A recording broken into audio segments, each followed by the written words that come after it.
On March 7th, voters in the Clarinda School District go to the polls to decide on two important questions on a special election ballot.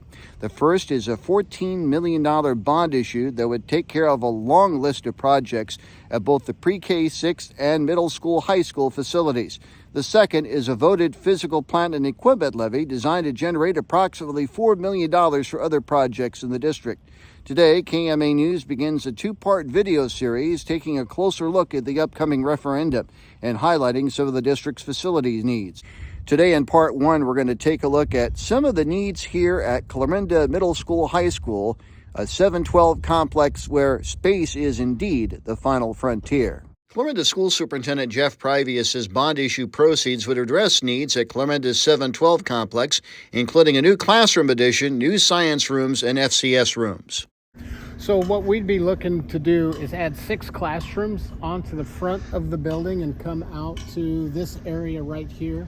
As you can see, our entrance all the way down there is our auditorium entrance, and we want to make that a lot bigger and make that ADA compliant in our restrooms, and we'd make that a lot bigger vestibule for parents and patrons to gather, as we have many things that go on in our auditorium. So this area would all expand. The area out front, out here, would actually become a parking lot area for our students as we keep building and keep adding to our district. Now, this is the vestibule area. How would this change? So this area right here, we would have an office for the secretaries right here that would create another opportunity for our parents to come in, check in before they'd have access to the building. As you see, once you get through the vestibule, the office area is close, but parents could go either direction, or anybody that gained access to our building. So we just want to be able to have that under control and make this a safe environment for our students and our parents and our staff. Among the projects covered by the voted PEPL is a proposed CTE facility at the 712 building.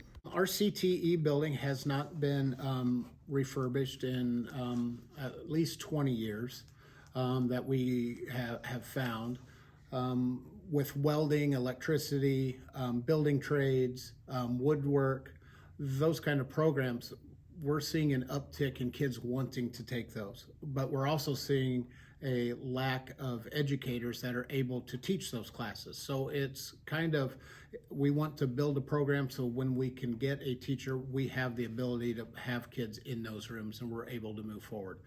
Tomorrow in part 2, we'll take a look at some of the needs that need to be addressed at the pre-K 6 building and how school officials hope the bond issue passage as well as the PEPL passage will help make things not only easier for students there, but safer too. For KMA News, I'm Mike Peterson.